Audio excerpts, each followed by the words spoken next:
Welcome to Ghostly Tales channel. Are you looking for creepy, mysterious, and dramatic stories? You have come to the right place. Here, we will bring you unforgettable experiences with ghost stories, terrifying urban legends and mysteries that you have never dared to explore. Come with us into the world of mysteries, where every sound can make your heart beat faster. Please listen, everyone. Holy religion in the 50s of the last century, this land was still under colonial rule until the successful Dien Bien Phu campaign, ending the existence of the three-color flag of green, white, and red. Thôn Ha Commune at that time was still an area with more than 90% of its area covered by dense primeval forests or vast open lands with tall grass as tall as a person's head. The deep solitude of the mountains and forests, the mysterious wildness of a sacred forest and poisonous water area, did not only come from the scenery. It also came from the ancient legend when the first people came here to reclaim this land. That oral story tells that, in the primeval days of 100 years ago, when the first people set foot on this land to reclaim it, I have noticed that the landscape here was originally desolate, surrounded by only limestone mountains exposed to the scorching sun, withered trees, and apart from the tall reed fields, the whole area was in a state of desolation. Life seemed to be fading away under the deadly yellow sunlight. But one day, from a mountain cave suddenly appeared a holy man. He pitied the people of this land, so he reached out to do good, transformed into a giant dragon, curled up with a body hundreds of miles long, and then rushed down the valley. Rain fell heavily for many days, dispelling the scorching heat, making this land suddenly seem to have more life. Trees flourished, wild animals began to appear, and human life became better from then on. No one knows whether that legend is true or not, but the good life that people rumored seems to only exist in legends. Because this semi-mountainous area has long been a place where fish and fish fight for food. In the past this was a place of poisonous water and sacred forests, easy to defend but difficult to attack. There was only one road running through the canyon to enter the commune. Therefore, it became a strategic location that any landowner would want to possess. From the landowners, feudal lords, to the bandits, taking turns to claim power. After the separatist forces, came the Foreign Legion. The French came here to build plantations, schools, churches, establishing colonial rule, and turning this place into a strategic base to capture and dominate a desolate semi-mountainous area through taxes and opium. Opium never appeared and existed alone. Along with opium, gambling, prostitution, and guns were always present. The chaotic past with all kinds of terrible evils became the trump card of the colonialists, and was naturally a constant worry for the young revolutionary government. But the distant past, no matter what, has receded into the past, especially after the years of fire and bombs, and now it has returned to its original peacefulness, as quiet as the towering mountain peaks around. But it seems that the silence always contains mysteries, like the legend of the great saint who once sowed life on this land. Silence also covered the headquarters of the People's Committee, the workplace of Juan, the secretary of Thôn Ha Commune. Juan bowed low, his eyes cloudy with time, looked down at the squared notebook with the names of the people registering their household registration. Almost all of them were familiar names. This area was surrounded by mostly limestone mountains, sparse forests. People lived in groups in the middle of the valley, so it was easy to recognize each other. Juan shook his head. Suddenly, the long scar across the corner of his eye, carving a deep line through Juan's eyebrow, twitched slightly, making his eyes frown, making him quickly turn to look to the side. The square jaw, appearing on the thin face, further highlighted the high cheekbones and straight nose, making Secretary Juan look even more harsh and ascetic. Juan closed the squared notebook and put it in the drawer, before dragging a wooden leg on the floor to go outside to smoke his tobacco. Thôn Ha was a very small locality with only less than 200 households, people living on the hills and mountain slopes by raising cattle and growing corn and potatoes. The lives of the people here are still full of hardships. The cultivation capacity of the land is limited, so most of the people are poor households. The quality of life and education are not guaranteed. The poverty of the locality is especially depicted on the old lime-plastered walls of the committee, the benches made by rough hands, the student notebooks bound with old, discolored papers, the statue of President Ho given by the district, and the worn-out army shirt on the body of the commune secretary. Secretary Juan sat on his, but under the porch of the committee headquarters, fiddled with a pinch of tobacco and nodded to an elderly man who was walking by. Juan was about to put the pinch of tobacco into the bowl, but suddenly he stopped when he saw the other person suddenly looking at him through the committee gate, still hesitating to take a step. Juan blinked his other healthy eye and looked towards the gate, then put down the pipe and leaned against the pillar supporting the porch, slowly stood up and greeted politely. Uncle Zone. Where are you going? Mrs. Zone, a farmer who is nearly 70 years old but seems to be good at reading, bowed low and said, Yes. I dare not. Goodbye, Mr. Secretary. Oh, don't call me that. I'm angry. Yes. Yes, sir. Hey, this uncle. You keep saying yes, but where are you going in the hot noon sun? Mrs. Zone then looked up, breathing heavily. I'm going to herd the buffaloes home, Mr. Secretary. Juan frowned, pulled her hand to stand in the shade behind the gate of the People's Committee and asked, Where are your sons that you have to herd the buffaloes like this? It's very hot. You're old and should stay home for a nap. Mrs. Zone took the opportunity again. She sighed like a groan, then shook her head and explained. Oh my God! They don't know anything about housework anymore. They're going to listen to Buddhist teachings. They said that listening to many teachings will help you go to Ki Dainan in the future and be protected by the great saint of Dainan. The scar on the corner of Secretary Juan's eye twitched again, making Mrs. Zone startled, and she stopped mid-sentence as if she was afraid of the authority of a person in authority. Secretary Juan recognized that expression, quickly turned away, and unconsciously rubbed the scar on the corner of his eye, while his wooden legs slowly dragged behind him. Juan cleared his throat and tried to smile. The story about the great forest saint again? Since when have your children followed that great forest saint? Just started. But it seems that they believe it very much. When they come back, they keep telling each other that the Soviet government has collapsed, the big brother of the Soviet Union has collapsed, and in 9 years, exactly in the year 2000, the Russians will launch nuclear bombs to take revenge on America, to take revenge on the imperialist capitalists. All the Russians are dead. The Chinese are not afraid of anyone. They will invade Vietnam again, kill all the men, kidnap the women, and when they have children, they will dig out their livers and cut out their tongues. The whole world will fight. The end of the world will happen. If you are not prepared, the great forest saint will not caress and protect you, will not let you hide in the great forest. Anyone outside will die, will be infected with nuclear poison. Nuclear, uncle? Not nuclear. So, are seeds and seeds not the same thing?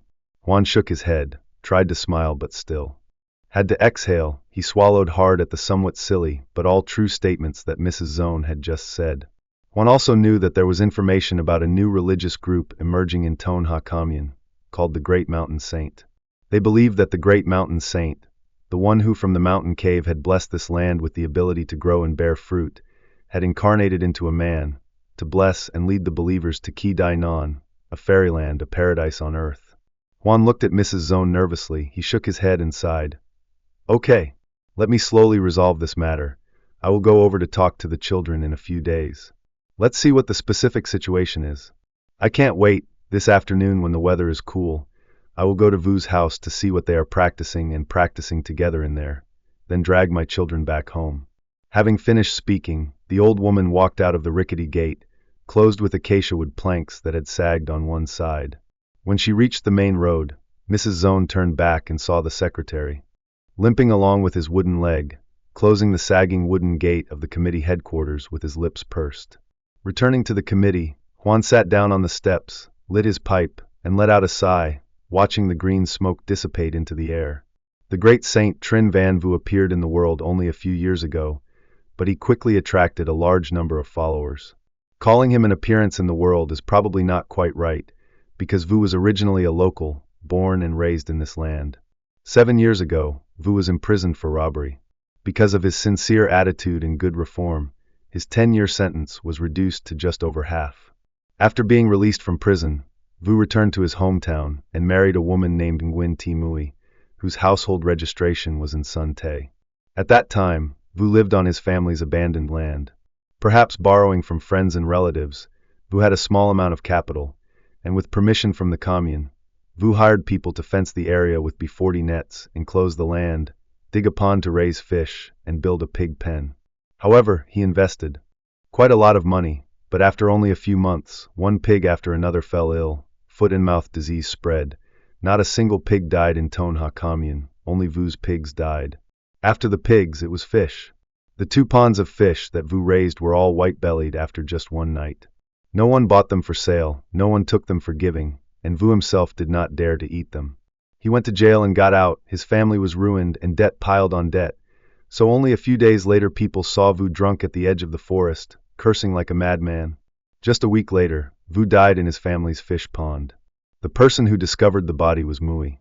She did not see her husband return, so she worriedly went to the beach to look for him. When she found him, Vu was lying face down on the edge of the pond, his face pale and his lips gray.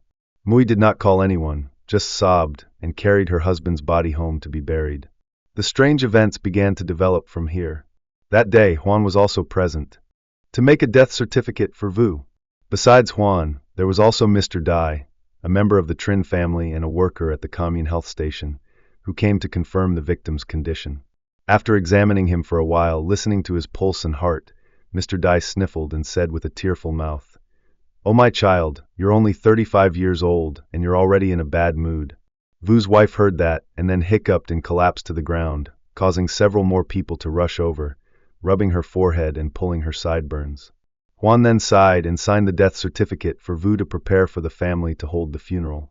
Vu had no relatives, both his parents had passed away. Only Mr. Dai could be said to be the closest relative, so Mr. Dai also stood up to be the funeral attendant. At first, everything was normal, everyone did their own thing. The funeral was simple but still very emotional, especially when people saw tears rolling down Mui's dark cheeks. T's arms trembled, dipped a gauze towel in a bowl of 5-spice water, and slowly wiped her husband's face. Vu was still. Stiff, his whole body was cold, he didn't see what was happening in front of him. When it was time to put the coffin in, Mr. Dai nodded to signal a few young men, and they immediately pulled Mui up. Mr. Dai began to chant, "Independence, who to choose?"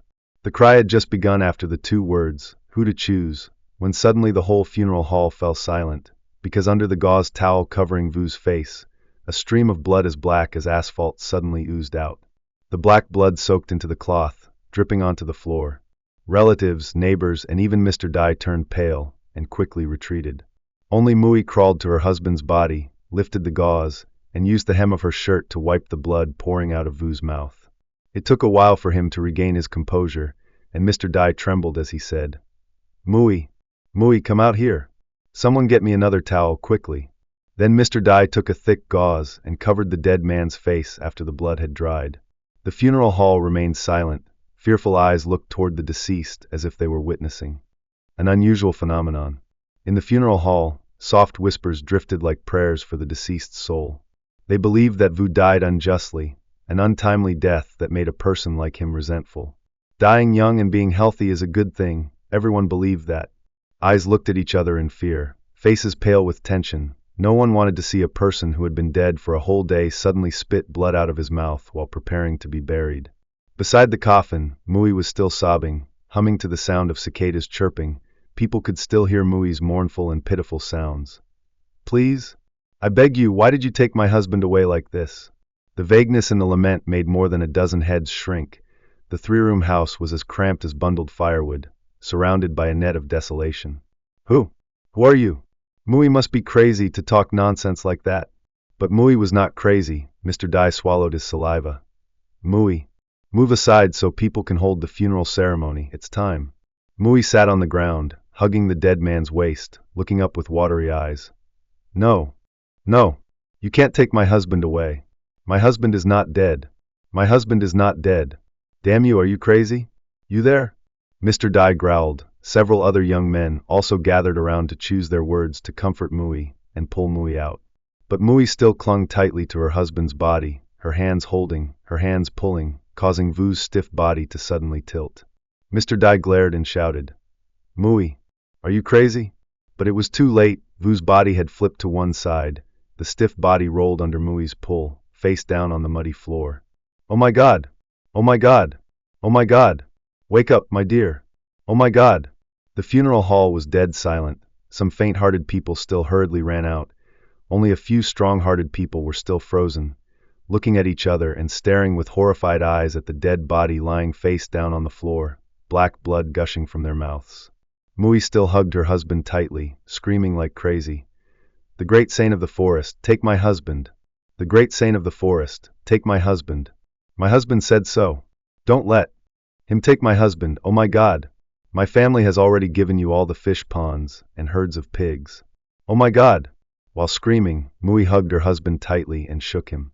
After a moment of surprise, Mr. Dai also hurriedly ran over to free his granddaughter-in-law's hand, then slapped her across the face. Mui fell to one side, blood oozing from his mouth, but at that moment Vu's body suddenly convulsed. That moment still haunts those who were present at Vu's funeral. The body wrapped tightly in a shroud shrank like a shaving before struggling violently, black blood spurting from its mouth onto the ground, creating a scene of terrible chaos at the funeral home.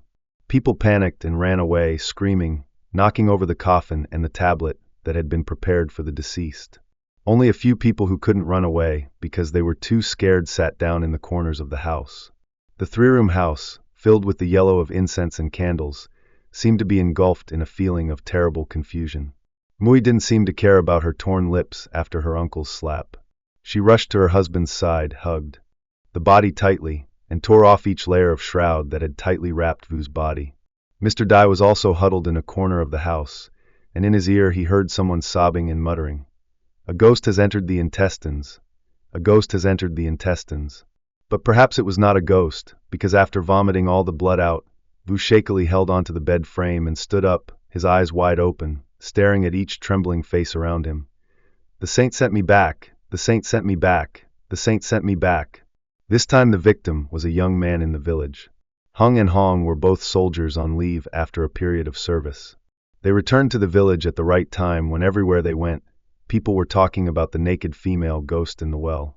Being young men, and also soldiers, fearless of heaven and earth, Hung and Hong were determined to go see what the ghost looked like. That night, after finishing dinner, the two of them bought a bottle of 75 and some mangoes to eat and drink until about 10 o'clock at night, before staggering back to the village. At that time, Hung had brought a stick and Hong had prepared a rope to beat and tie the ghost. The two of them sat next to a tree near the mouth of the well to see if there was really a ghost. But they sat there for a long time and saw nothing. It was late at night, the dew was thick, and there was a lot of salt, so the two of them couldn't stand it anymore and decided to go home. Before leaving, Hung told Hong to wait for him a moment so he could go down to the well to pee. Hong listened and stood on the road, while Hung went to the edge of the well, pulled down his pants and flushed the water. But while listening to the hissing sound, Hong suddenly jumped when he heard Hung scream loudly, "I'm dead." Then there was a very dry splash, and right before Hong's eyes, Hung just like that sank into the water. Hong was terrified and quickly shouted. The villagers heard the screams and rushed out with lanterns and torches. That night, the young men of the village almost lost sleep because they took turns jumping down to search for Hung's body. It wasn't until almost dawn that people were able to pull Hung up. By then, Hung was stiff and dead, with a huge wound on the back of his neck that matched the blood on the steps leading down to the well, and most horrifyingly, there was a purple-black handprint imprinted on the ankle of the foolish young man. At that time, people told each other that Hung was pulled by the female ghost in the well, causing him to slip and fall, and hit his neck on the stone steps leading down to the well. The first death related to the ghost of a pregnant girl caused a stir in the whole village. Previously, the area around the well was always a crowded place, not only a place for common activities, but also a place for trading of the villagers. Since the day Mr. Han met the ghost and Hung died, the number of people here gradually decreased. They moved their gathering and trading place to a faraway plot of land, and no one dared to come to this well to get water for daily use. Everyone was afraid that the well was haunted. The ghost in the well would have to pull another person's leg to take its place before it could be reincarnated. That fear lasted until Trin Van Vu was born, which was also the day he wore a white Ao dye, a head scarf, and solemnly carried his bag to the edge of the village well. That day was the market day. The whole village of several hundred households gathered here.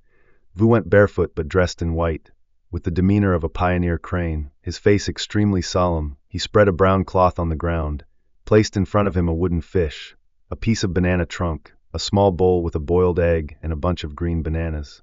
Before the bewildered eyes of the villagers, Vu knelt down on the brown cloth, facing the mouth of the well, eyes closed, mumbling prayers and knocking on the wooden fish. At that time, everyone in the village was surprised, not understanding what Vu was going to do, but only about half an hour later, people saw Vu start to stand up, walk down each stone. Step and pull out a white cloth from his bag. He stood on the shore, holding one end, and just like that, let the cloth fall down and gradually sink into the well. Water from below seeped into the cloth from bottom to top. He also slowly stepped back, stretching the cloth. Until he reached the rice bowl offering, Vu stopped, put the cloth on the ground. Before the villagers' eyes, on the cloth suddenly appeared black footprints. Those footprints looked quite large, like the footprints of a man, going from the bottom of the well to the rice bowl on the shore. At that time, many people around Vu realized the purpose of this ceremony, hurriedly knelt down, clasped their hands, and prayed Nam Mo. Other curious people also trembled and looked on in amazement. No one could imagine that they could witness a soul-calling ceremony like this. Those black footprints had just approached the offering bowl, when immediately the incense stick stuck in the banana trunk spontaneously flared up. The fire was very large, but also very quickly extinguished. Looking at the blazing fire, everyone shivered. The number of people clasping their hands to pray grew larger and larger among the curious people. It seemed that someone remembered the words he uttered when he had just returned from the dead. The saint sent me back.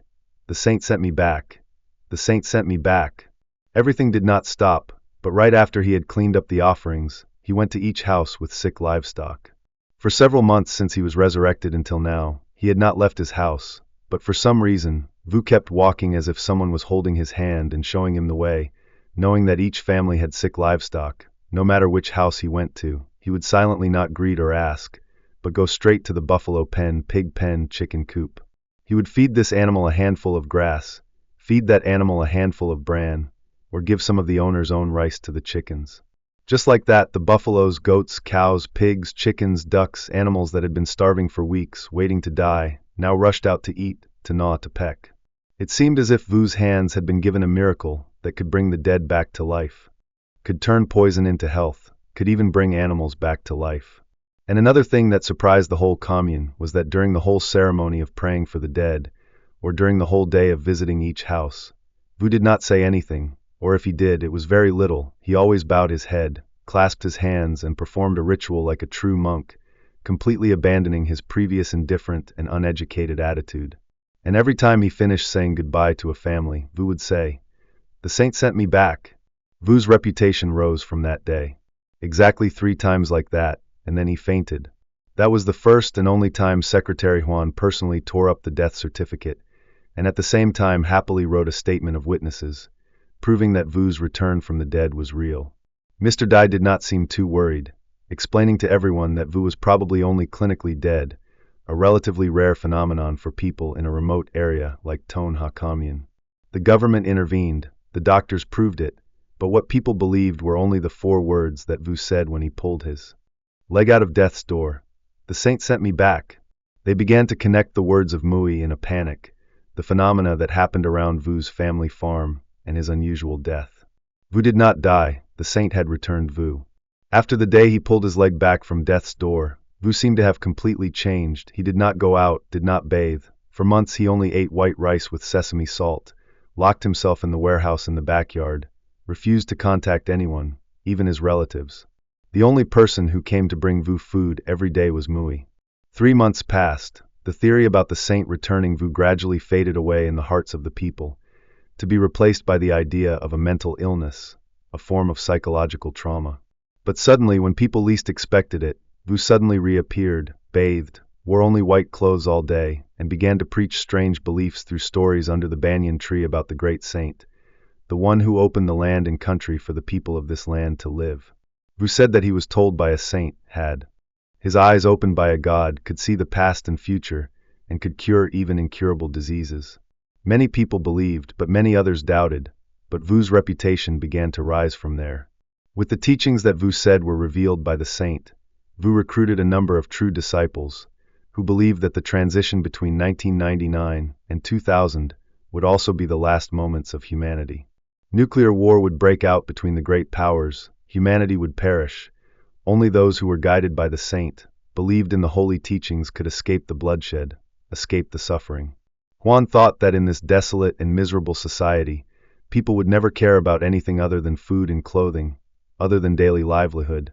But it seemed that a person who worked in ideological work, but came from the military like Secretary Huan, had forgotten that poverty was the source of all disasters. Before Trinh Van Vu was born, strange things happened in Ton Ha Commune, such as the buffaloes and cows of some households stopped eating, fell ill, strange diseases with no obvious symptoms, the cattle just stopped eating, were lethargic, always lying in the barn as if afraid of the sun, making many people extremely worried. More seriously, Ton Ha Commune began to tell each other about the story of a ghost in the village, well, that was causing trouble. In Ton Ha Commune, there is an ancient well. No one knows when this well originated, only that the water source here is the livelihood of the whole village, because the well water is very clear, never dry, hot season as well as cold season. The well water is always cool. The mouth of the well is about 20 meters wide. No one knows how deep it is, but many people say that they have tried to stick a few bamboo sticks, but none of them have reached the bottom. The villagers believe that this well is connected to an underground water source, but a survey team that came here in 1975 said that this is not really a pond or a swamp, but a small volcano that has completely cooled down. The lava flows from the prehistoric times have become water veins. Water from underground gradually pushed up to fill this volcano. That's enough to say about the well. In fact, there is nothing to think about this well.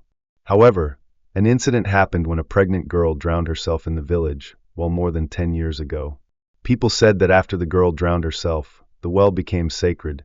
Many people who went fishing at night or early in the morning carrying goods past the well heard mournful cries, or even saw a wandering figure standing there washing their hair. They believed that it was the ghost of the pregnant girl from years ago. The rumor was a big deal for a while, but when the government got involved and the militia came to check, there was nothing. Until now, when the livestock and poultry in the village fell ill, people somehow connected it to the ghost story, the ancient well with the strange diseases of animals.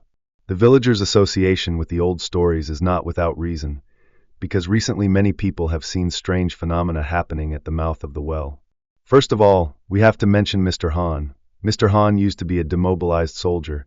Now he has returned to the village to do family planning work. In other words, he goes to propagate and persuade people to stop at 2 children, to raise them well. That evening, as usual every week, Mr. Han had just gone around the commune, going to each house to distribute raincoats. When he passed the village well, Mr. Han was so tired that he wanted to go down to get water to wash his face. The weather in this area is high but always hot. Even though it was late at night, he had only cycled around the village once, but his whole body was covered in sweat. Mr. Han rolled up his pants, left his sandals on the bank and waded into the well, but before he could reach out to scoop up water, Mr. Han suddenly froze, because on the other bank there was a splashing sound and a girl's giggle. Mr. Han was surprised and looked up, but immediately froze, terrified, because before his eyes was a girl without any clothes, her whole body wrapped in a white cloth that stuck to her skin. Under the blue moonlight, that cool image was not inviting, but on the contrary made Mr. Han feel shivers. He quickly regained his composure and turned away, shouting loudly, "Who is that? Whose daughter is she that is so naked? Are you going to put on your clothes right away? How can you be so depraved?" But what answered him was not the words of obedience, but the crazy laughter of a voice that was half woman, half man. Mr. Han, come down here and bathe with me. Come down here and bathe with me. It's cold down here. Mr. Han. At that time, Mr. Han could only see the other person from the neck down. His face was covered by long, loose hair. His exposed breasts were as white as porcelain hidden behind a wet silk cloth, making Mr. Han feel dazed, then started to step forward, walking like a person under hypnosis. Suddenly he fell face down, water splashed up, his whole body sank into the icy cold water of the village well. Thinking that his life was somehow lost, but God blessed him, Mr. Han surfaced, threw his sandals on the edge of the well, and walked slowly and high on his bicycle back home. The story of Mr. Han being taken by a ghost and almost drowning in the village well was still causing a stir in public opinion, but about a week later, another incident happened. It has been more than 2 years now, but the number of followers of Vu is increasing. Looking back at the great changes in the area, Juan feels more and more worried, and he is even more worried when recently a big newspaper in Hanoi, representing a media organization, came all the way to Ton Ha to do a report on Trinh Van Vu, the self-proclaimed leader of the Dai Non religion. Juan sat down at his desk. The rickety chair creaked in harmony with Juan's wooden leg, as if to remind the current secretary of the instability of a region and more broadly, a vast wilderness that was already full of negativity like Ton Ha Commune. Opening the newspaper, Right on the first pages appeared a photo of the leader of Dai Non, Trinh Van Vu. Trinh Van Vu has now completely shed the appearance of a ragged, patched-up person from the past. Dao was wearing a white Chinese-style linen shirt, white pants, and rubber sandals. Vu had a long beard, sitting at a small table, with a tea set and a sculpture of a man sitting cross-legged, also with a long beard but with his eyes closed. It was a statue of the great mountain saint that a sculptor had created based on Vu's own image. Vu leaned his elbows on the table, his fingers supporting his broad forehead, his eyes confidently looking straight at the camera, shining like the eyes of a person with malaria. Below was a line of text annotated by the newspaper, the great mountain saint, self-proclaimed, Trinh Van Vu, and next to it was an interview with words printed all over the newspaper. Juan did not read the interview because he had almost memorized it. The first sentence was a polite greeting from the reporter, and then an introduction like a public introduction of voters in a meeting of the People's Council at all levels. Please tell us more about your religion. That was the next question from the reporter, and in response, Trinh Van Vu's expression was written in parentheses by the reporter as if trying to attract the reader's attention, polite, gentle, and peaceful.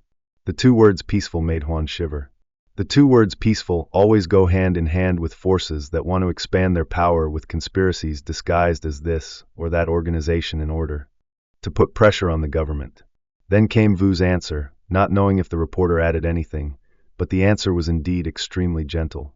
Yes, sir, if we say that what I am pursuing is a religion, it would be a bit too much. Because we are just people pursuing a form of religious belief. The reporter asked question, does that mean that Tan Dai Nan is not a religion? So what exactly is it? Is it related to other religions such as Catholicism or Mother Goddess religion, sir? Once again, these are notes to build up the dignity of the interviewer. No, sir. This is a local belief, not related to the saints in Catholicism or the goddess of the mountain in the Mother Goddess religion of our country. If the reporter had learned about Ton Ha, he would have known about the legend of the founding of the land and building of the house in this area. The old story says that this place was originally a deserted, isolated area, with a sparse population, and weak people struggling against the harshness of nature. One year, from deep in the mountains, a person appeared, taught people how to grow rice and corn, dredged irrigation, and together with everyone moved mountains and broke mountains, creating a livelihood for all people, from which the fields were vast, livestock flourished, and people had a happy and prosperous life. After establishing a peaceful and prosperous scene, that person returned to the mountains and never returned. The people were so impressed that they honored him as a saint because the saint came from the great forest, so they called him the Great Forest Saint. Yes, sir reporter, in terms of stature and scale, perhaps the Great Forest Saint is only equivalent to a tutelary god in the lowlands. But without his merits, the people of 100 miles around here would not have the happy and fulfilling life they have today. That is why we deeply respect and firmly believe in his guidance, hoping that he will caress and protect us. Yes, sir, I have also researched the above legend. It is indeed very fascinating, but if it is according to your way of speaking, then you yourself are not the Great Forest Saint. No, sir. Although I deeply respect him, I am only a mortal because of fate. The great saint opened my eyes and whispered to me, but I myself do not dare to claim to be on the same level as him, let alone call myself a god. The title Tan Dai Nan is only given by the followers of our holy religion, sir.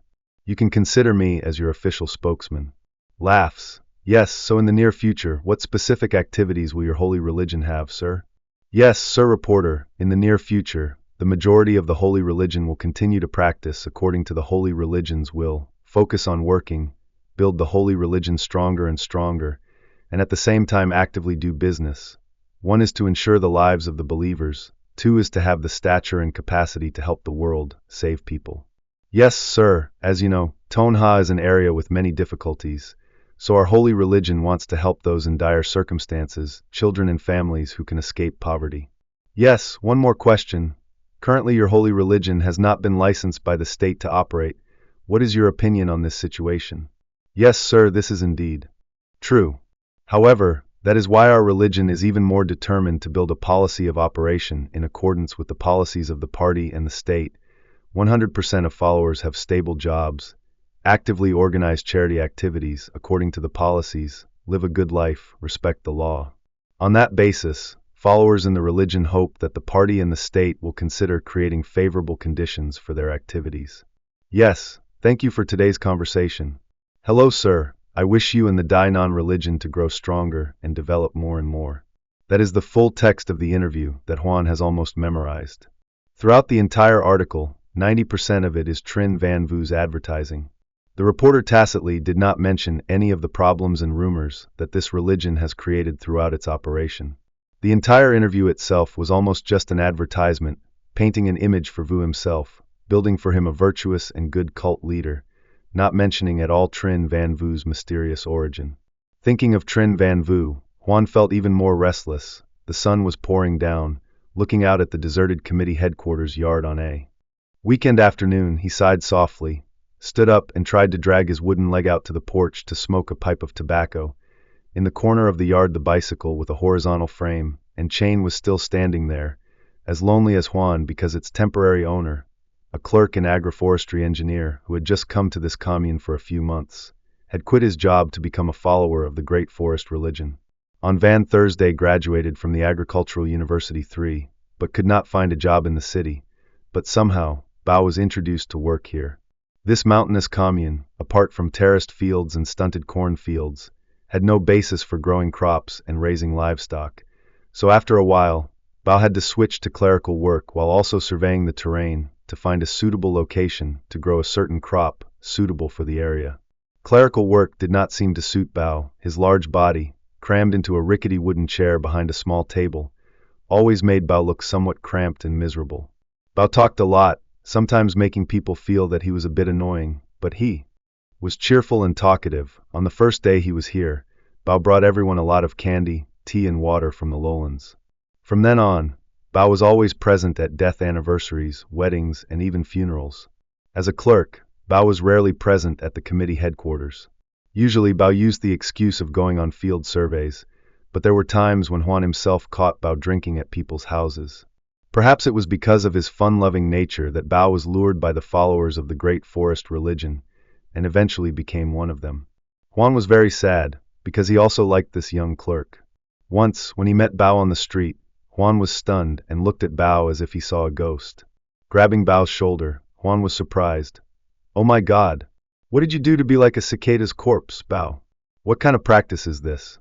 Bao shook Juan's hand away, his eyes suddenly widened, and he walked away like a lost soul, leaving Juan staring blankly at the hunched figure and the pale face, the dark eyes and the mouth that was stuck out like a person with congenital buck teeth.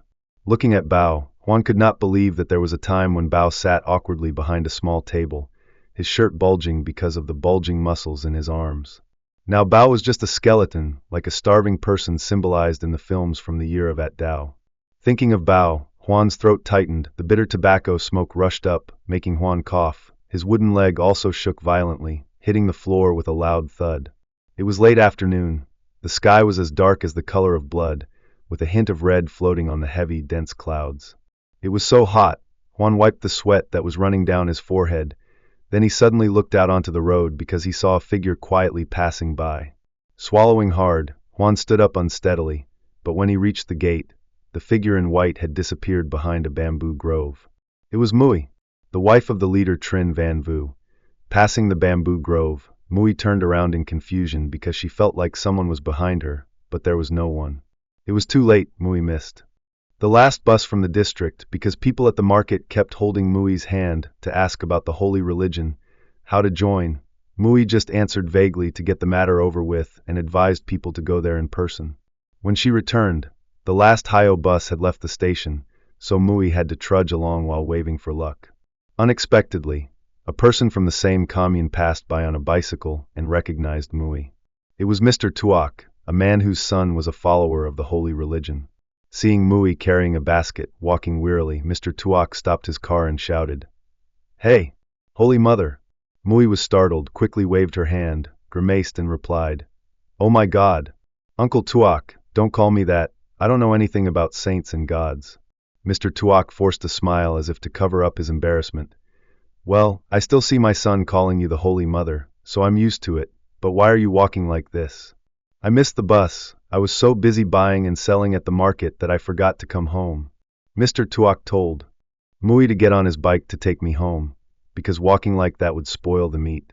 After walking a distance, he turned back to look at Mui and smacked his lips and said, "Then why didn't you ask the weasel? Ask the cult leader for a bike to go. Walking like this is so miserable." Mui raised her hand to scratch behind her ear, trying to smile as if she was about to cry. "Where did you get the money to buy a bike, uncle? You're called the cult leader, but you never have even 5,000. The people keep gathering in droves. People don't accept donations. You've been raising her for more than dozens of people for so long." Mr. Tuak was surprised. "Really? Oh my God, where did you get the money to go to the market and cook for so many people?" "I had to ask for it. It's so hard, uncle. If the saints had mercy, they would let my husband come back. But if it kept going like this, we'd all be out on the streets in no time." Mr. Tuak seemed sympathetic, then he smacked his lips and changed the subject. "So, how's my son Chuck doing these days, Aunt? He's been in there for a whole month now, and he's gone without a soul." "I don't know. I don't know how he lives and eats." Mui replied, "Chuck is very hardworking, Aunt. In the morning he studies the teachings of the saints, and in the afternoon he goes to work to increase production with the others. He's also cultivating a few more tea hills. Luckily, an agronomist joined him, otherwise my family would have starved to death. But growing tea doesn't get the capital back right away, so I'm very worried, uncle." Hearing that, Mr. Tuak smacked his lips as usual, then he mumbled, "Damn it, you and that. When I get home I'll ask my wife to send up a few loads of rice." "Please, uncle. Don't do that. My family won't accept it." "Oh my God. If you don't accept it, where will your family get the rice to feed all those people?" "I'm telling you the truth, Miss Mui. Only with sincerity can we uphold the religion that our ancestors taught." The leader accepted to educate my son, and then accepted so many orphans and followers. We were very touched. On the outside, we thought that everyone inside was well fed, but who would have known that you would have to beg like this? "Okay, let me go home and tell my wife to send up some rice." But, oh, this girl is amazing, isn't she? So that's our kindness, and the leader has the heart to refuse? Mr. Tuak spoke loudly, but he felt very relieved inside, carrying Mui on a patched-up bicycle with straw inside without getting tired at all. Mui returned home and rushed to eat with a few other female believers who lived together in a house on the right hill.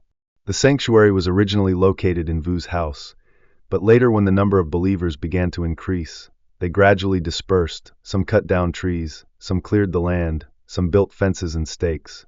Gradually the 3 desolate hills around, which used to be full of sim and palm trees, now became tea hills, with 5 or 7 thatched houses sprouting up, creating a peaceful and leisurely scene like a fairyland, especially on foggy days with hazy clouds. Mui stopped, put down her shoulder poles, and immediately someone stepped out from the row of houses. Mui spoke up. "I just met Mr. Tuak. He gave me a ton of rice, Chuck." Chuck bowed his head, looked down at the 2 poles with more than a dozen aluminum rice baskets, then nodded and said to Mui, "Did my father say anything else?" "No words, but it seems like his attitude has changed." "Yes, sir. My father is a stubborn and conservative person, but I know that with the goodwill of the leader, he will soon be converted." Mui did not reply, just smiled and nodded, then carried the basket and went away. Chuck picked up the lunch box and brought it inside.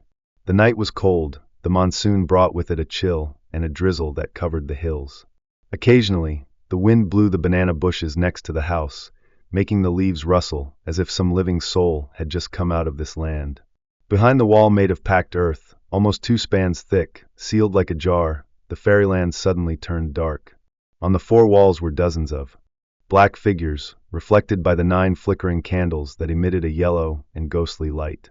The air here was mixed with the smell of sweat, the smell of damp earth, the sour and burnt smell of human flesh, causing anyone who just stepped in from outside to unconsciously wrinkle their noses and frown. The mumbling as if in a wild unconsciousness was a steady sound of martial arts. The sacred language was all mysterious and mysterious secret words. Occasionally separating the sacred passages was a gong sound that seemed to vibrate from a distant, primitive space. The great thousand saints, the mind radiates in all directions. The great thousand saints, the mind radiates in all directions exactly 3 times, then a gong sound rang out louder than before. Immediately, the pitch-black shadows on the wall suddenly moved, turning their heads and raising their white eyes to look towards the door. In the dim darkness, skinny, black hands reached out tremblingly to receive the rice boxes.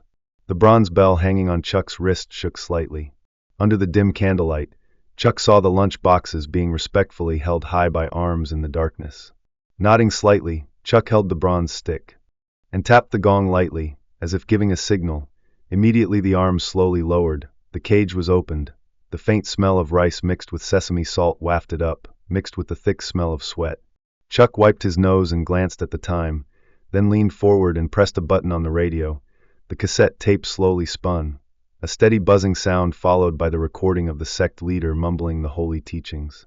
On the cassette tape, the recording ran sometimes fast, sometimes slow, but it always sounded like the sound of gods and saints echoing from hundreds of mountains and thousands of streams into the heads and minds of the shadows, devouring the pieces of rice mixed with sesame salt that were as dry as sand.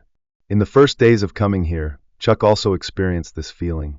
The severe, almost harsh mental and physical challenges had eliminated a number of followers of the movement, right from the first days of listening to the 23.5 hours of sutra lectures in 7 days.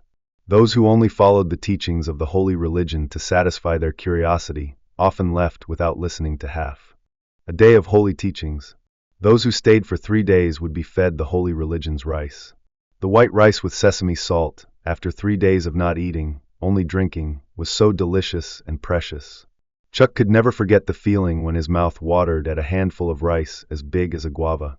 Dozens of people like Chuck at that time greedily devoured the rice like a drowning man who had caught a pole, granted life by the holy saint, and then, after receiving his blessing, the new believers would undergo more difficult trials to nurture their faith in the holy religion. The shadows in this house are the new believers who are enduring trials to cleanse themselves of their past sins, to somehow be freed from the evil chains and dark intentions of the holy religion, to be reborn once again in the arms of the great saint, guiding them to the holy land of immortality, forever escaping the filthy, chaotic temporary world. Regardless of age, gender, or sex, once they have passed the first trial, they will enter here, take off all their clothes, completely abandon their defenses, and leave their bodies naked, returning to their most primitive form as before they were born, when the fetus was still in the mother's womb. The new believers will have their entire bodies painted black by old disciples like Chuck. The layer of black ink in the middle of a dark room is the safest space to protect the fetus, to protect the new believers who are about to receive the holy grace to give them the right to live again. 15 days of self-imposed confinement in the dark are 15 days for new believers to listen to the leader preach, to listen to the leader read holy words, to listen and reflect on their souls, to remember past mistakes, to be ready to abandon all resentment, hatred, suffering, and happiness, to prepare the purest souls for the great saint. Chuck could never forget the white rice eaten in the dark space during those 15 days. The rice was salty and bitter, but he could not bear not to eat it. The hunger kept gnawing like a deadly disease. From the lower abdomen, it spread to all the limbs, penetrating every fiber of the flesh. But the words of the leader always echoed in Chuck's head. Don't let hunger devour our bodies. Don't let our bodies be tormented by feelings. Just like that, the holy words were like hypnotic drugs, making Chuck no longer feel hungry. The hunger subsided, to be replaced by feelings of ecstasy, as if he were sinking into a dreamland. During the 15 days living in the dark, dozens of people smeared ink on their skin, mixed with each other, touched each other's flesh, but all of them only thought of one thing: purification. Only longed to be purified from the dirty black color, to be purified from the filthy feeling of sweat and tears, purified from the sins before finding the great forest holy church. 15 days passed. People like Chuck tremblingly held hands, stepping out into the light. The sunlight shone directly into the eyes that had been numbed by the darkness, making the brilliance even more powerful. In the sunlight, there was a figure. He appeared like a savior, like a great angel, reaching out to gently stroke Chuck's sweaty head. Chuck suddenly burst into tears like a child, his sobs followed by dozens of other sobbing cries. The day of rebirth had come. People took Chuck's hand and led him to the lake below the valley. Chuck knew this lake. It used to be a fish pond that the leader used to raise before he was given the holy grace. Only now did Chuck realize that the great mountain saint had caused the dirty animals in the leader's house to suddenly die. Their death was also a cleansing for this place.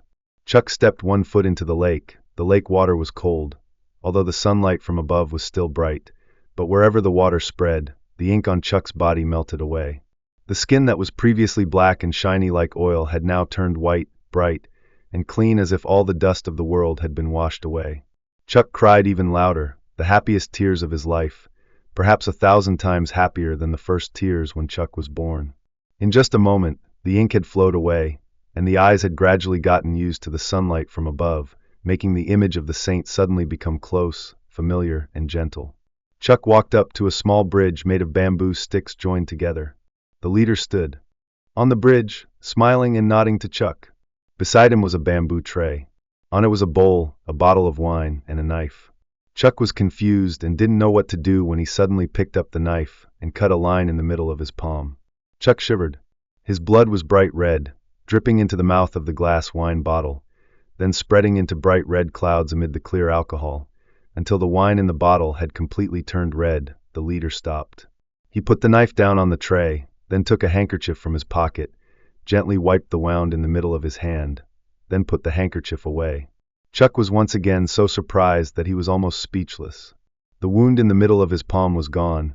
That calloused hand poured wine into the bowl, held it out to Chuck, and gently said, "Drink." Chuck unconsciously trembled, raised both hands to support it, then closed his eyes and drank it all. The wine was pungent, the blood was disgusting, but Chuck suddenly felt lightheaded, his head felt hot, sweat poured out along with tears. From today on, you will be a descendant of the great forest saint.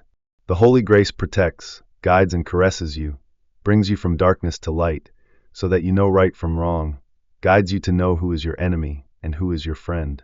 Drinking this cup of wine is mixing the holy blood with your blood, so that a part of you also belongs to the holy world. This cup of wine is a cup of holy grace, a cup of celebration. From now on, you will be happy and prosperous all your life under the protection of the Holy Spirit.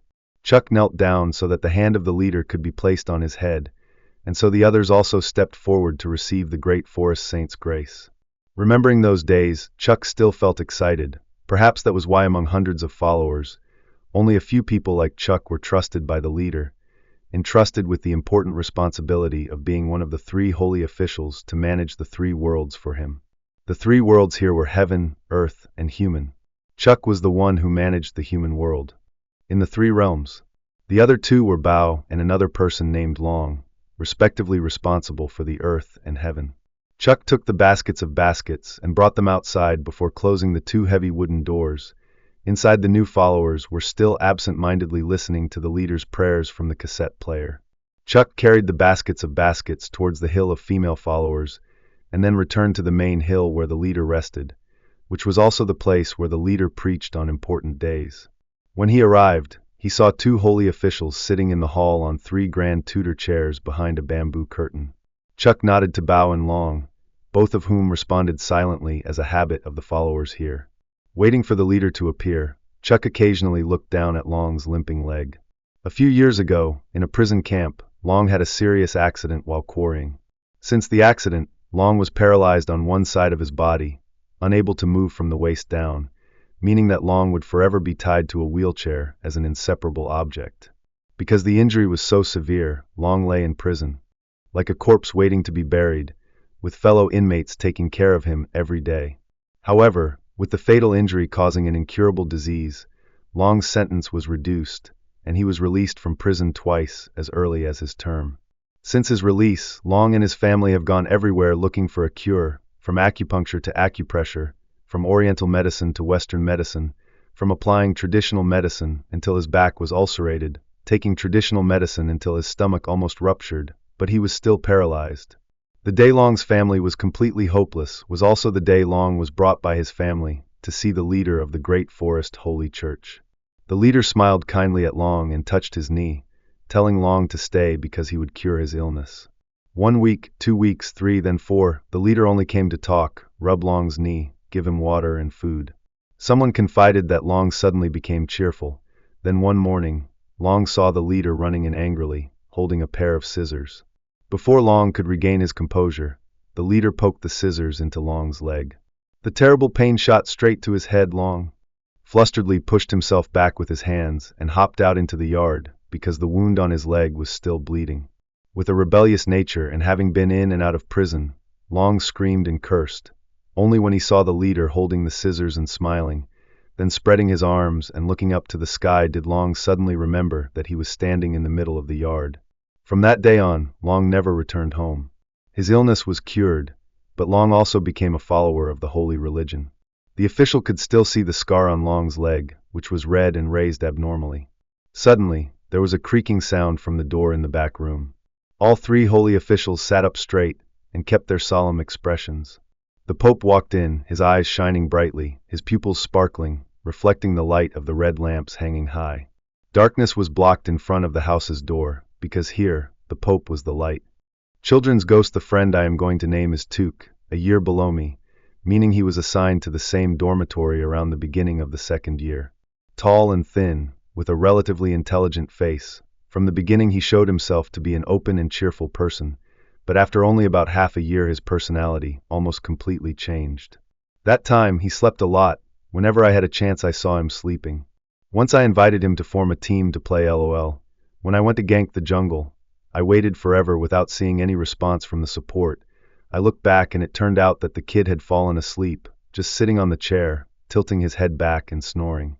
At first, my room sympathized with him because it was everyone's hobby, but when the whole room went back to the countryside, only Tuke stayed behind. When I arrived first, I called him to go to the bus station to help bring in the stuff, but he was nowhere to be seen for half an hour. I took a motorbike taxi to find out he was still sleeping. The craziest thing was that he didn't even lock the door. Luckily, the room was full of good people, and the stuff was still intact. So the next day, my room had a meeting to criticize him. We didn't scold him, but everyone seemed very upset. Only then did Tuke confess that he slept so much because he was haunted by a child ghost. First of all, we have to mention his family background. His grandmother sold votive offerings, and his parents used to leave him with her to look after. One day, a few days before the ceremony to absolve the dead, his grandmother received so many orders for votive offerings that there was no more room in the house to store the effigies, so his grandmother moved some of them out onto the porch.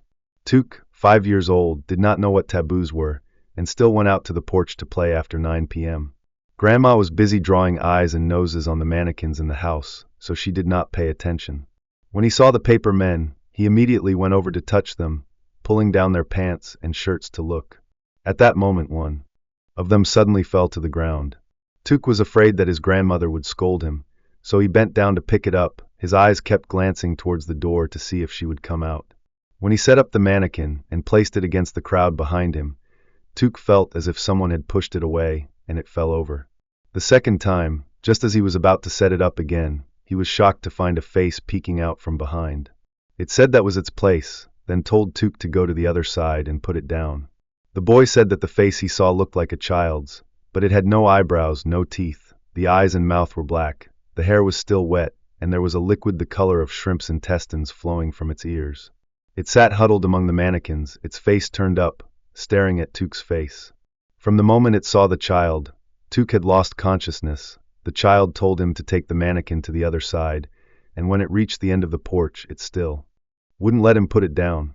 But Tuke said that this kid had a very vicious mouth. While walking he kept cursing Mr. Sin's family, damning their race. If he saw him he would strangle and gouge out the eyes of the whole family.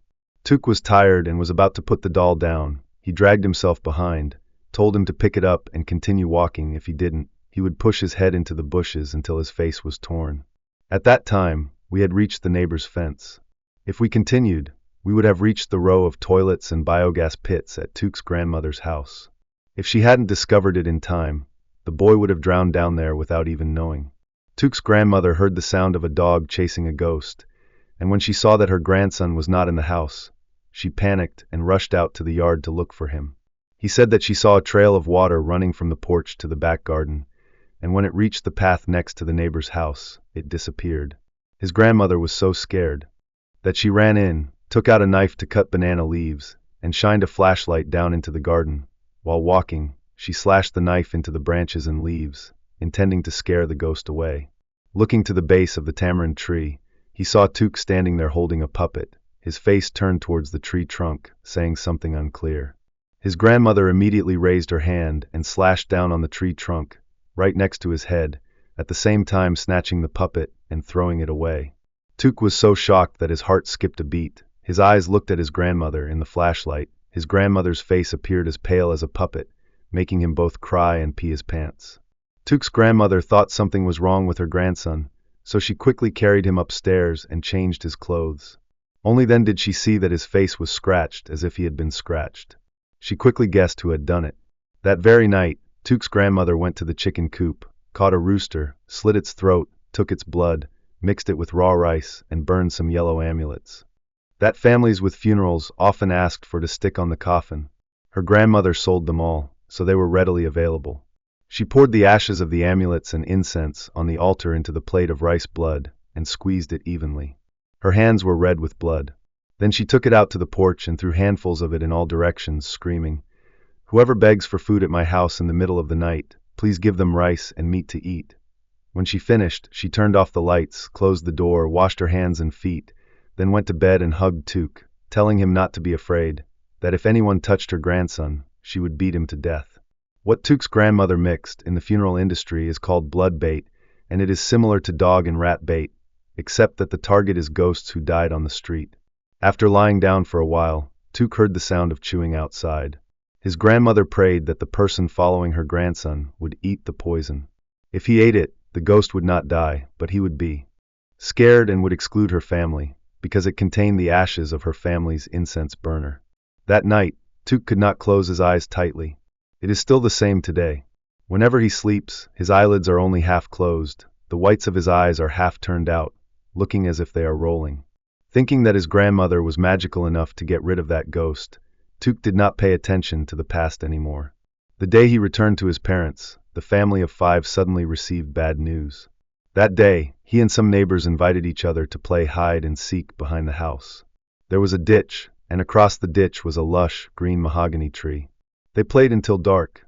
When it was their last turn, they all went to hide for the first brother they were looking for.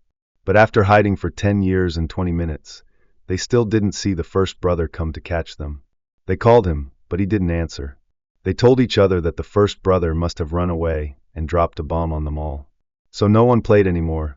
Everyone went home. Tuk entered the yard and heard his mother asking where his brother was. He said he had gone home first, but there was no one in the house, no one in the toilet either. Where could he go? He hurriedly ran out to the ditch to call, even climbed over the long tree bush to look, but still could not find him. Next, Tuk's family went out to look for him, and the neighbors who knew about him came over to help. When they couldn't find him, they thought he had fallen into the ditch. Several people waded in to look, but the water in the ditch was too high for their groin. In the morning they couldn't see through it, and at night, the water was darker, making it even harder to find him. After searching for 2 hours, it was around 10 p.m., and they still couldn't find him. Tuk's mother calmly called out to her son, hoping that he had just hidden somewhere. But someone stood on a branch of a Chinese mahogany tree for a long time, looking down at the ditch bank, and saw an empty barrel with 2 children's feet sticking out. Everyone hurriedly went over to see. The barrel was taller than an 8-year-old child, which meant he was taller than his brother, but Tuk's brother was upside down inside. When he was lifted out, he was cold, soaked from head to chest. The barrel only had a shallow layer of water. Tuk's brother died because his head was submerged in the bottom, and he was upside down. The barrel wall was high, so he couldn't get out. During the funeral, Tuk saw a strange child squatting in the yard, eyes looking at the coffin. He laughed like crazy when Tuk recognized him. When he told his grandmother, she asked if he remembered what the child looked like. He said he had no eyebrows, no teeth, black eyes and mouth, wet hair. A long time later, she remembered that once in the village, they had recovered the body of a child who had slipped and drowned in a ditch while looking for rats a few nights before. The child's body was swollen, with a rat still in its mouth. It was unknown how it had died. That boy was an orphan. The place where he lived later was Mr. Sin's pigsty. He was buried by the villagers in the cemetery, but many people still said that sometimes they saw a ghost hiding under the ditch catching rats to eat.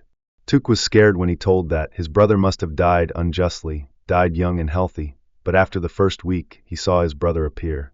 Like in the family, Tuk is the closest to his brother. His parents still kept a few new sets of his brother's clothes for him to wear, so later on, something happened. The first week of his life, he woke up early in the morning to go with his parents to prepare the feast to welcome relatives to the ceremony. While the adults were busy in the yard, Tuk sat alone in the house eating porridge. He sat opposite his brother's altar and couldn't eat much. He held a mouthful of porridge in his mouth for 5 minutes before swallowing. It was still dark outside. The lights were on inside the house, so the contrast was very clear. meaning Took absolutely did not see wrongly. While eating, he looked around. Next to his brother's altar was a window facing the back of the house. One window was closed, and the other was open. Suddenly he saw a pale face glancing inside. Took couldn't even recognize the person's face, but because he was sitting opposite his brother's altar, the candlelight also revealed his pale face.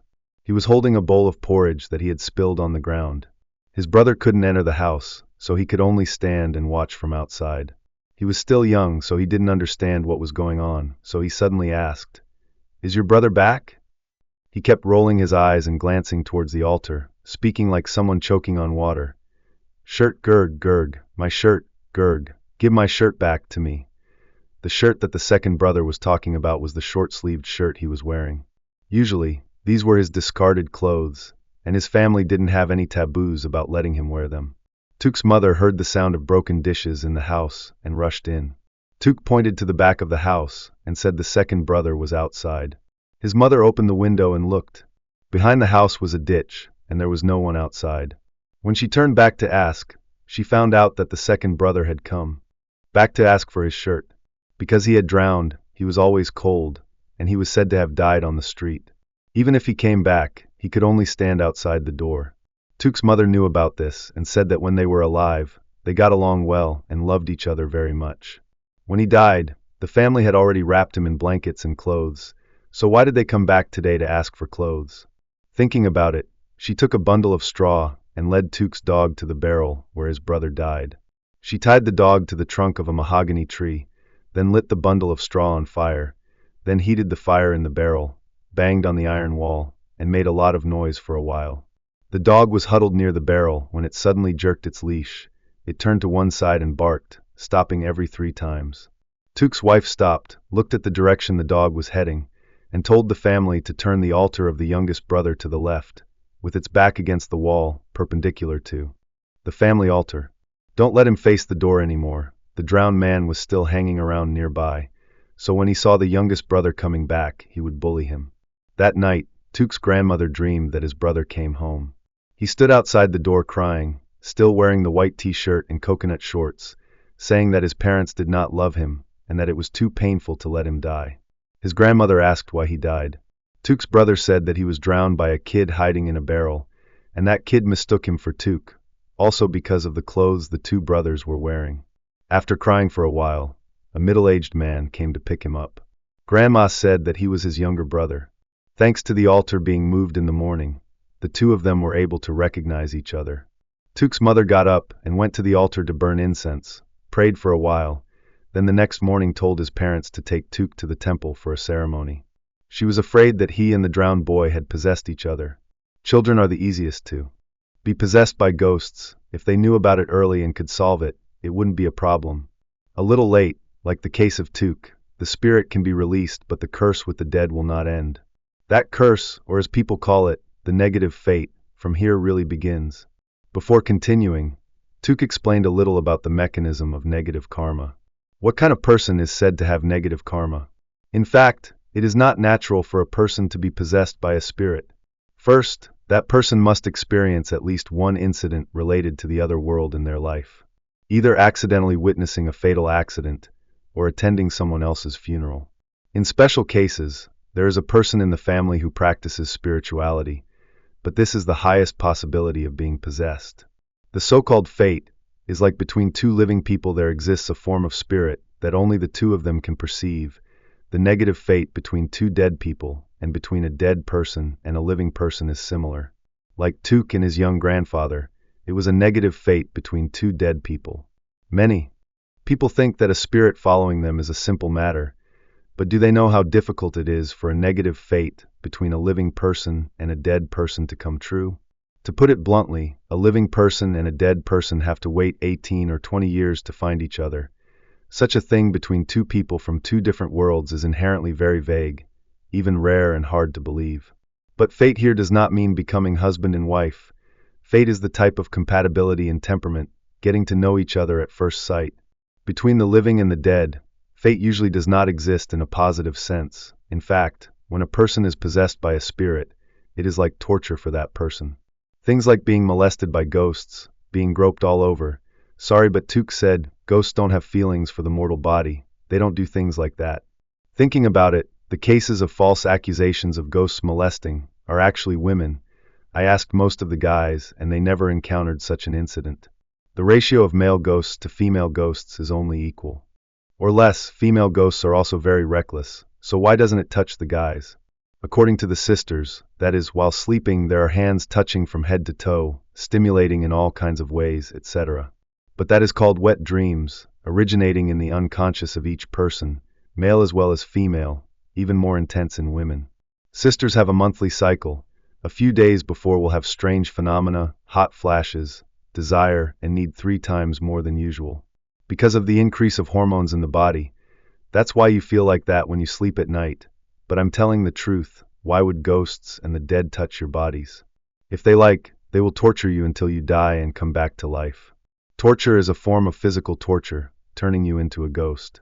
If you don't believe it, just research those who have been possessed by ghosts, demons, and evil spirits. They call it suffering, not happiness as you think. That is what I see most people mistaken about. Ghosts also have their own honor, and their purpose of approaching the living is usually not good. Please distinguish between haunting and blessing, because some people say that dead relatives follow you. What is the purpose of the altar in the house? What is the purpose of the full moon offering every year? Of course, if grandparents and parents do not follow their children, then who will follow them? Saying haunting ghosts means talking about people who died on the street, stabbed or slashed, without relatives, no one to worship them, so they become lonely ghosts and wild demons who take people to take their place. Up to this point, everyone has understood the mechanism of being possessed by a spirit. First, there must be an incident that creates the premise for the spirit to identify the subject, but not everyone who attends a funeral or sees an accident will be like that. The second factor depends on the fate and will of that person. Simply put, it is the physical and mental state of a person. No one should hope to be possessed by a spirit. Losing their life is a game. Took believes that children are the age group most susceptible to being possessed by ghosts, because their nerves are not strong enough, or rather, they are weak, fragile, and their ability to perceive is not yet complete. Speaking of Took, the ghost that haunted him after drowning was also stopped at the temple. But even though the ghost was released, the boy was still cursed with the dead. According to astrology, his destiny was lacking. Simply put, his brain waves are more special than normal people, and can catch the frequency of the dead. However, the process of catching those waves takes a very long time. As I said, the negative fate is extremely difficult to achieve. To truly find a soul-matching spirit, Took had to live 12 miserable years, equal to an epileptic. He divided the whole process into 3 stages, counting from after the hinge was taken away by the drowned man. When we learned the truth of the matter, we were scared by it. Because at that time, Took had begun to see and hear clearly the voice of the spirit. He said the voice was that of a child. No wonder he often heard the sound of drums and rattles. Because the dormitory was a public building, there was no guardian spirit. Ghosts and demons could freely come and go. Took concluded with a sentence, "That child was in this room with us." The shape of the ghost was not clear. Took could only see a gray-white outline occasionally moving around in the room. The brothers were horrified when he said that, but no one dared to distance themselves from him because of that. The boy had silently endured for a long time, and the brothers in the room felt more sympathy for him. I asked if it would be very dangerous to leave it like that, and that it would be difficult to recover from the damage to the nervous system later. Did you have a solution? Took said yes. In Backnin there is Ham Long Pagoda, which is very sacred for calming souls, and he planned to go there to ask for help to resolve this fate. Ham Long Pagoda is very famous in the spiritual world. People say that the location of this pagoda is very sacred. The abbot in charge has profound spiritual power, can suppress even the most evil spirits. Actually, being followed by a spirit like Took is not the most dangerous situation. Compared to it, there is something even more terrifying, which is Truong Tang. That is, the dead were commanded by the underworld soldiers to come back and capture their family members. Ham Long Pagoda has always been the place where the most worms are locked up in the country, and many ghosts of all kinds have been brought here, so the pagoda is always cold, even in the middle of summer. If anyone intends to exorcise their spirit, I advise them to go to the temple. If possible, take a trip to Ham Long to thoroughly, just standing in the temple yard. You will feel the abundant flow of negative energy flowing through, cold from the bone marrow, unconsciously making you kneel down. As for finding a shaman, it is useless. You will lose money and get sick, and you will be even more worried and insecure. But to bring the spirit to the temple, Tuk must actually interact with it, meaning the two sides can see each other and talk to each other. Only then can he accurately follow the ghost. If he is vague and then it escapes, then it's fucked. Because of that reason, Tuk willingly lived in fear. If we hadn't found out, he would have continued to keep quiet. It's okay not to know about things like this, but once we know, we're always worried and startled when we sleep at night. Tuk's temperament seemed to be more stable after the day he confided in us. Basically, he was afraid that before he could carry the spirit to the temple, he would go crazy. He became afraid of sleeping. It was easy to keep his mind clear during the day, but at night he couldn't stand it. Finally, Tuk told his brothers in the room to let him sleep in each other's beds for one night. If he was alone, he would be lethargic and unconscious, and he wouldn't know when he would be taken away. Honestly, everyone in my room was scared, but seeing Tuk struggling like that, everyone told themselves to stay calm. He himself said that if there was no fate, there was no need to worry about being harmed. Everyone agreed to help him. The first few days everything went smoothly, but when Tuk came to sleep in my bed, that night something happened. I was lying outside, Tuk was lying inside, and I was dozing off when I heard a murmuring sound from inside the wall. I opened my eyes and looked to the side. I didn't know when Tuk had turned his face to the wall, but it seemed like he hadn't fallen asleep yet. He kept mumbling to himself, "What is it?" Then answered himself, "A rice bowl with a pair of chopsticks," then asked, "How long?" and answered, 49 days. I was so startled that I hit his shoulder, shook him a few times, asked, "Are you asleep yet?" and said, "What are you talking about?" Tuk suddenly pushed my hand away. He didn't look back or move, but still said, "Get out now." The voice sounded like a child's, shrill and unclear as to whether it was male or female. Damn, I was so scared that I quickly withdrew my hand and lay still, my heart pounding. I was supposed to get out of bed, but I thought if I moved I would upset him, and that would be my problem. So I didn't dare sleep all night, and Tuk didn't say anything after that. When I woke up in the morning, I asked him who he was talking to last night and why he sounded like a child.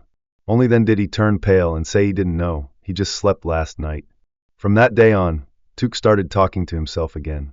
Sometimes, he would sullenly turn to the corner of the wall for hours, not answering anyone's questions, just mumbling in his mouth, regardless of day or night. This stage of enlightenment mainly took place in Tuk's mind. It didn't show much on the outside, but in essence, it changed him. Many times, Tuk didn't even recognize his brothers in the room. He pursed his lips and glared at everyone, his attitude becoming more and more irritable. Suddenly one day his family appeared at the dormitory. Tuk's grandmother also came. Everyone talked very normally. No one mentioned going to the temple. Then all of them left. On the school side, Tuk's family also asked for a week off to treat illness. I thought the matter would be noisy, but in reality it was just resolved peacefully like that. By the time Tuk returned, my room was filled with questions about him. His expression had improved a lot. The black spot between his eyebrows was gone, and his temperament was happier than before. He said that when he asked to stay overnight, he had already shown signs of communicating with the dead, but it seemed like he could only speak unconsciously, so someone had to be there to listen and inform him. If you can hear and speak, you will see very quickly. Sure enough, after just over a week, Tuk was able to clearly see the shape of the spirit. It was still a gray-white shadow, but you could distinguish its arms, legs, face, and the spirit rarely moved, mostly sitting or curling up in a corner without turning its back. That child's temperament was not very harmonious. It was very demanding, liked to sleep, and was irritable all the time. Regarding going to the temple that day, Tuk only secretly contacted his family, mainly his grandmother, to have her choose the date for him. Vong was a child, so his temper was erratic. If he knew about being forced to go to the temple, there was no way he would follow. Later he would be tortured to death. The whole way to the temple, Tuk was in a state of half awake, half asleep, not recognizing anyone. His mind was sluggish. Then, suddenly he woke up, his body was moving, he felt his limbs now had strength, his chest was no longer heavy. Especially the dark shadow haunting his heart had disappeared. Tuk was like a dead person coming back to life, although he was in a dull pain from being pressed down by a ghost, but overall he was awake. At that time, he was sitting in the main shrine of Ham Long Pagoda. The monk had just performed a ceremony to lock up the spirit and was reading sutras in front of him. The boy heard a few more bells and his soul returned. When asked, he learned that he had been sitting there for 4 hours, his legs were almost numb, and he could not stand up. The spirit was locked up, and the fate was resolved. The family immediately brought Tuke home to recuperate. According to the monk's advice, when going out, one should avoid killing, and if possible, do some good deeds to accumulate virtue. Since then, Tuke has not been harassed, but he still has to go to the hospital to treat neurological sequelae, which has been 3 years. Inaffinity is not a joke. If you want to know if you are possessed by a spirit, you should at least find out the root cause of it. Moreover, nowadays there are many people making money from this spiritual profession.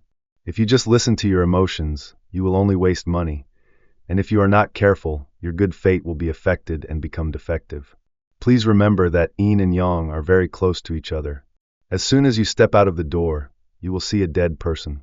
When you are truly possessed by a spirit without knowing it, even if you are dragged along to die, you cannot call out to anyone.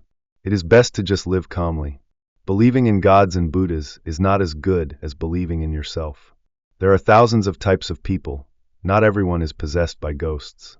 Try to live optimistically. If you encounter bad luck, don't think it's because of ghosts. Ghosts are born from the mind. If you think too much, things will happen. It's better to just pray to live a peaceful life. The affairs of the underworld, you can't control them even if you want to.